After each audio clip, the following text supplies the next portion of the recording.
we settle down? Thank you. Okay, so I hope you're sort of seeing the kind of the theme of this whole session together. I think the presentations are linking in quite nicely. Our next presenter is Angus Burns, probably familiar to most of us from WWF South Africa. And Angus is going to speak to us about WWF's grassland program gains within the Enkangala grassland project domain. Thanks, Angus. Thanks very much. It's really an honor to be here, and it's an opportunity for us to really just have a bit of a show and tell as to what's been happening within the Enkangala grassland domain. Just to explain what Enkangala means, for those of you who don't speak Zulu, it's not to be confused with the district municipality. It's a name we gave to the area because Enkangala means high place without trees. It refers to your high altitude grasslands. And for this presentation, I'm just going to provide feedback on these 5 areas and start off with context and history and give you a bit of a location map just so you know the area that we're talking about. The area is defined here in red. It's an altitudinally defined area representing grasslands 1,700 meters above sea level or more or higher, including the buffers leading up to them. And you can see it spans 3 provinces. This area here is part of northern KZN, this is Mpumalanga, and this is the Free State over here. And it's about a 1.6 million hectare planning domain, so it's like a little mini Kruger that we're focusing on. Bit of history is that it began in Wakkerstroom about 11 years ago, and thanks to Green Trust funding, we managed to spread the concept of a grassland focused conservation effort beyond Wakkerstroom. Many people would believe Wakkerstroom is the center of the universe. It's actually the Enkangala area that's the center of the universe, and we keep saying this to everybody. And as climate change predictions unfold, this will become very clear. Everything seems to be moving towards us, so it's critically important that we protect this area and look after it. Just some little bit of propaganda there. During that time, we did a conservation plan assessment, and there's been recent refinements. Obviously, in a 1.6 million hectare project area, where do you begin? And you need to have some kind of systematic planning approach. The project is being implemented through WWF South Africa, and we have very strong partnerships with a range of organizations, one of our biggest being Sandy, and obviously the provincial conservation agencies. But now, why the Enkangala area? From the different provincial conservation plans, our conservation plans, it's immediately apparent that there are high levels of irreplaceability within the area. That tells us a lot, but it also doesn't include certain elements that we need to take into account, things like river systems and that sort of thing. So we've gone through a number of processes with consultants and planners to refine that, to help us to identify quinary catchments using terrestrial data, hydrological data, and FEPAs, etc., to help us to prioritize where we are focusing our efforts from here moving forwards. And that has been a very useful tool. We're refining it even further, using a number of criteria to enable us to decide within those quinaries where do we focus all of our efforts. So there's a pretty systematic approach being applied here. And this is my office, basically, and my team's office. And I just want to emphasize the team has grown from 1 person, which was myself in the beginning, answering to a trust, to now a team of 6. And when you consider the new body of work under Brent Corcoran and Sue Viljoen, it makes it a total of 8 people working within the grassland areas. But specifically for Enkangala, a team of 6 now with dedicated work within the area. It's really quite a pretty place. Very high levels of botanical endemism. As an example, this plant here comes from a mountain in the area called Mgundeni, and it grows only there, and it's called Aloe Mgundeni. So it's endemic. Very interesting. I don't know where Isabel is, if she's still here, but this plant here, Bokeria citrina, is endemic to the area. I say it grows like a weed everywhere, but when Isabel came out, she was doing her nuts, seeing it growing everywhere. It's an important bird area, just in reference to Ian's talk earlier. For Enkangala, as far as I understand, about 75% of the Rudd's lark breeding habitat occurs within the Enkangala area. So it's really an important bird area. And obviously this is the water side of things. 4 major river systems find their origin within Enkangala. So you've got the Vaal, the Tugela, the Isutu and the Pongola all originating in the Enkangala region. And this is illustrated clearly by this map here. You can see these key water production areas in the country. And you can see Enkangala here in the context of the Infepers for the country. It's a really dense grouping of Infepers. So it stands out as a really important place. So there we go. So I've sold it to you, I hope. You agree it's important. So what's being done about it? And what's being done to protect this area? Now, there's a number of initiatives, and we can't go into all of them. Time obviously restricts us. So the key focus for us is going to be on biodiversity stewardship, our initiatives in the area. We have a dedicated officer focusing on land reform with various initiatives within the area, as I said, in different provinces, some in KZN, some in Mpumalanga. As an example, I'd like to zoom into just the Mgundeni project to illustrate what's been going on there. As a result of just a biodiversity agreement being signed, we have unlocked a whole lot of resources for this community to develop their capacity to fight fires, to manage invasive plants. It's so ridiculous that land is handed over to land reform beneficiaries, but the communities are not capacitated in the grassland to handle fire. It's crazy. So they set up for failure. Through biodiversity agreements, that we unlock funding to assist them to develop capacity to manage the land better with obvious biodiversity gains and to protect their livelihoods and livestock. We developed the management plans with KZN Wildlife, fine-scale mapping of the properties, defining where the wetlands are, where the transformed areas are. All of these processes provide a perspective for the communities that they've never had before. And it allows them to obviously implement better management over time. There's better dialogue now between all of these land reform beneficiaries, not just in Mgundeni, and land reform itself, the Department of Land Affairs, Department of Agriculture. That process of facilitating engagements of these different departments develops a lot of trust and enables you to then focus on your conservation mandate going forward. In terms of commercial farmers, there's a huge amount to report on this. And as an example, in partnership with Mpumalanga Tourism and Parks and Sandby, the first protected environment in the country was proclaimed in 2010. It's called the Kwamandanga Peace Protected Environment, 26,300 hectares. Just an example, the misspelled target, 44% of the province's misspelled target was achieved through that single proclamation. So really substantial targets achieved. But wait, there's more. So now we're growing it. And again, in partnership with Sandby, we've extended this now to another 13,000 hectares at various processes of the stewardship process. There's an association being established, the agreements have all been developed and signed, and now the motivation is going to the MEC. We call this Louis Bjorkus because he owns properties on Mpumalanga and KZN, and we've still got to decide on a name for the properties.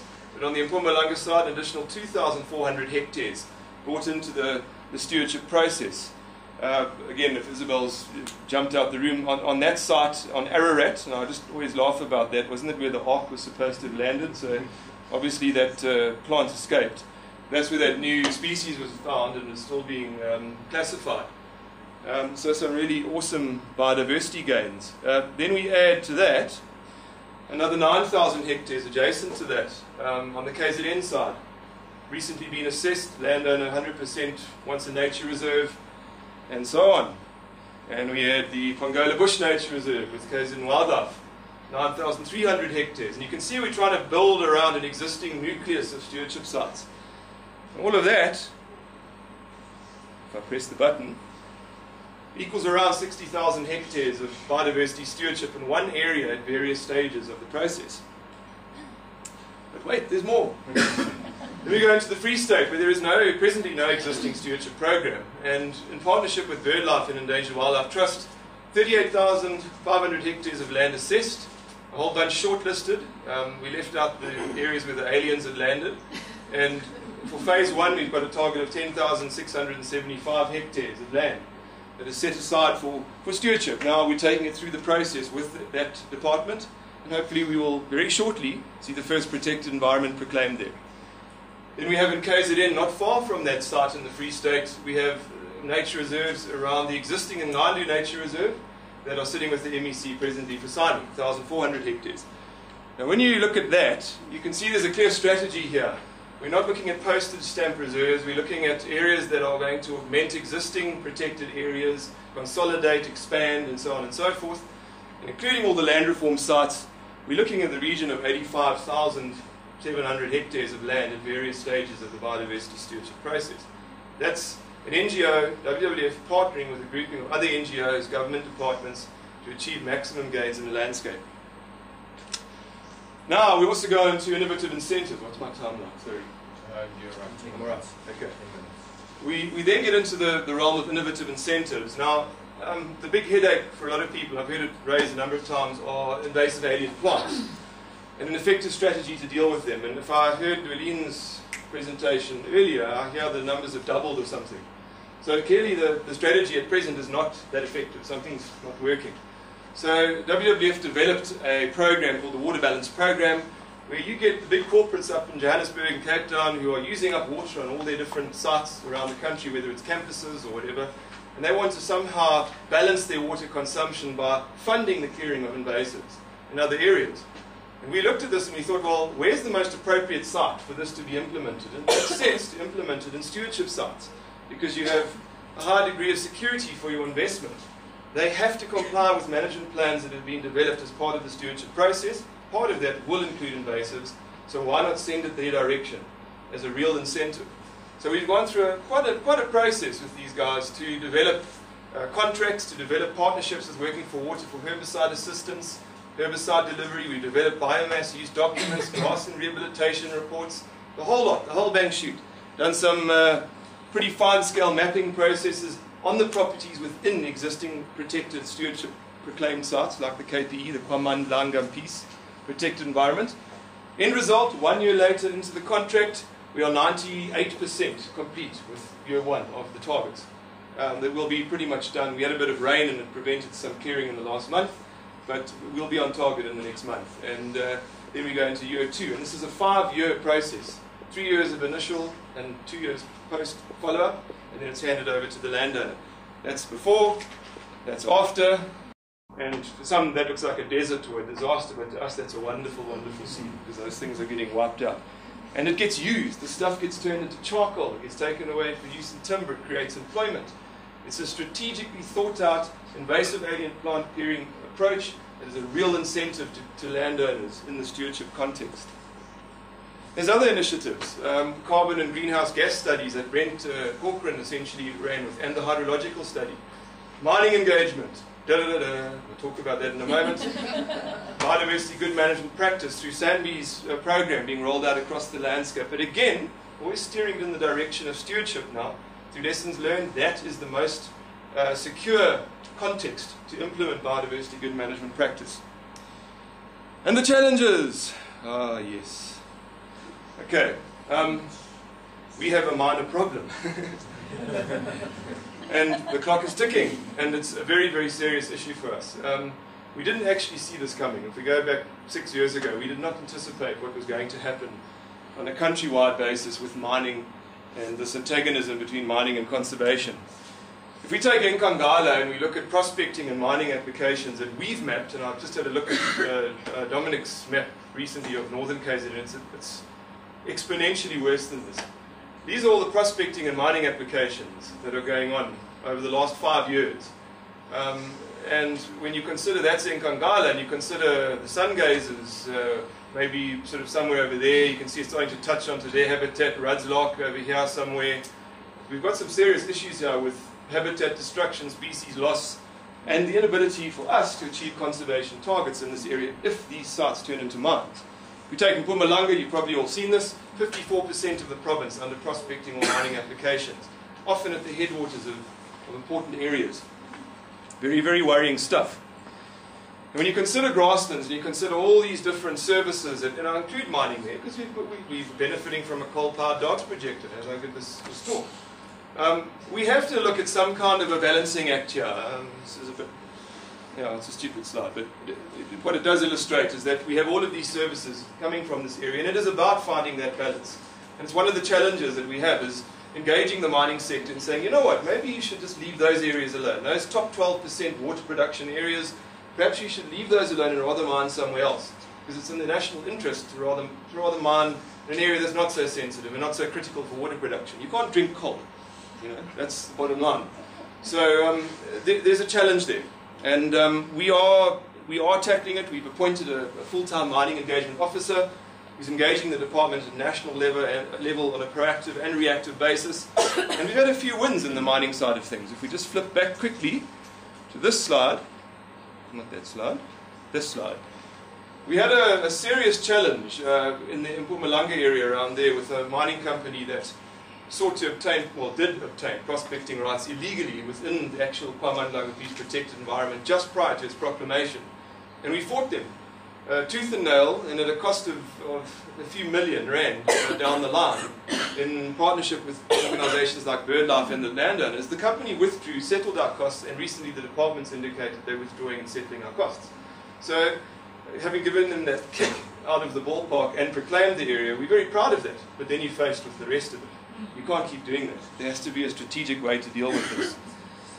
So, this is the other issue I wanted to raise. There's a whole lot of issues here, and we could harp on about them, but there's two main ones. Mining and blockages in terms of the biodiversity stewardship process.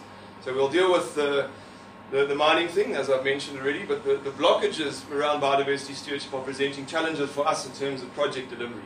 There's significant delays now that we're experiencing through the MEC office with the biodiversity stewardship sites, and it is, of course, a concern to us as NGOs. Remember, we are funder-reliant. We are time-bound, we have to achieve certain things within a certain time. And when the MEC's office is procrastinating on the process of moving forward with certain gazetting notices and such, it affects us in terms of our funder relationship, and it also affects the delivery on our targets, both provincially and for our organisation. So we need to unlock that blockage as a major, major priority. And hopefully we can, post-conference, do something about this. One of our sites has been sitting on the MEC's desk for nearly a year. It hasn't moved. And that's not right. So there's an urgent need there. And on to my last few slides. Some very basic things that are quite obvious. Partnerships are critical for biodiversity stewardship. I'm so glad that Greg here highlighted the fact that it's a program of work with KZN Wildlife as the champion. Your NGOs, your Sandbees of the world, are the people that are going to give effect to this nationally. I don't believe the conservation agencies will ever have the manpower to implement this, or person power rather, to implement this at scale. And I think our NGOs play a crucial role there. Political buy-in is an obvious one.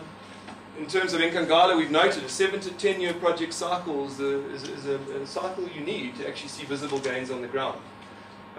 Obviously, incentive-driven models for IAP clearing, invasive alien plants, good idea.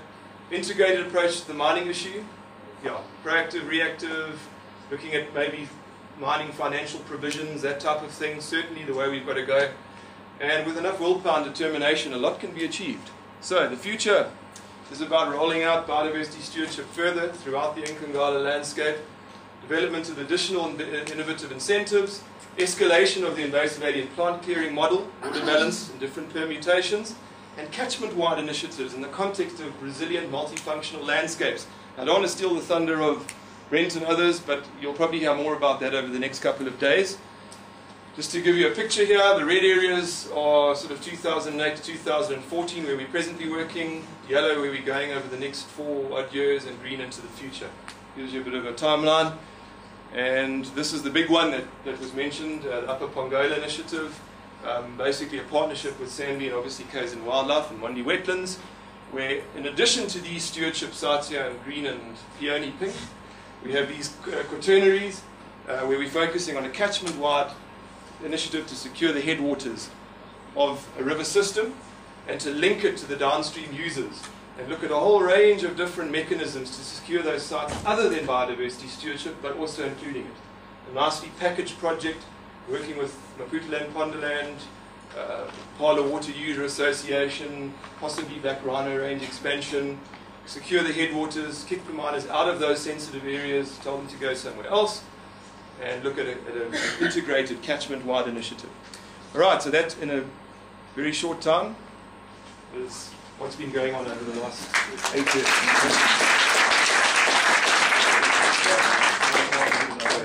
Cool. Thanks, Angus. Anybody got some questions? No. You want the aircon higher up?